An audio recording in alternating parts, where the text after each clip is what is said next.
Welcome back. This is part 2 of me working on my sister's clock that I got her for Christmas. And I have the movement out of the case.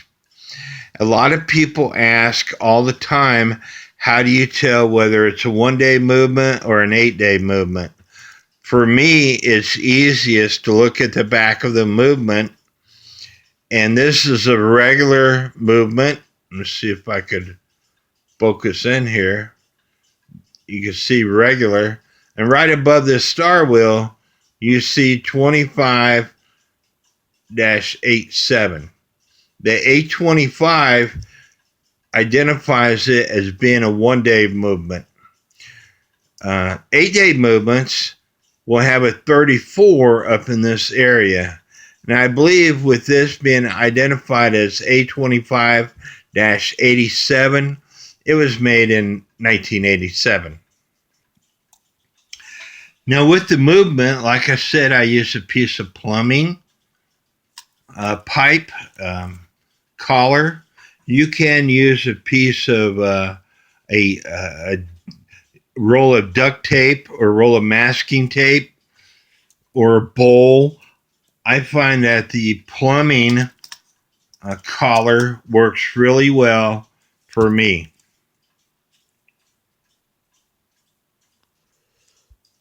When you're taking the movement out of the clock, you want to inspect it. There's the second wheel on the 1-day movement, which is this right here. You have your great wheel, which powers the time, and then you have your second wheel. If you take your fingers and move the second wheel back and forth, you could see everything moving.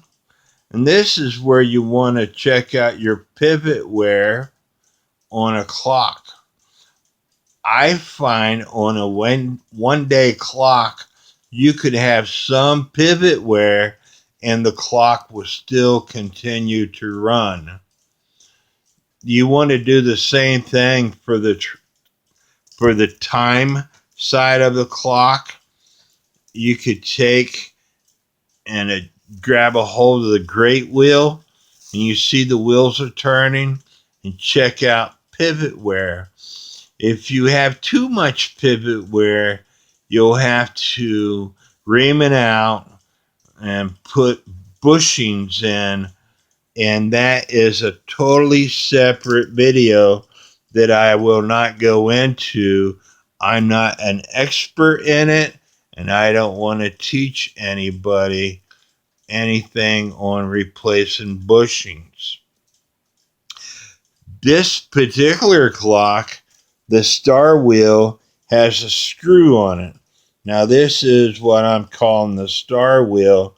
It actually, when you move the time side, you could see the levers are hitting the stars, which allows the hammer to actuate and the cuckoos to actuate.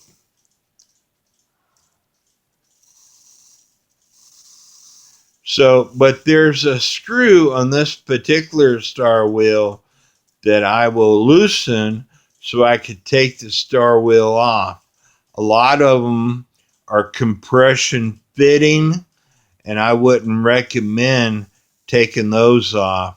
It is easier when you go to put the movement back together with this star wheel off.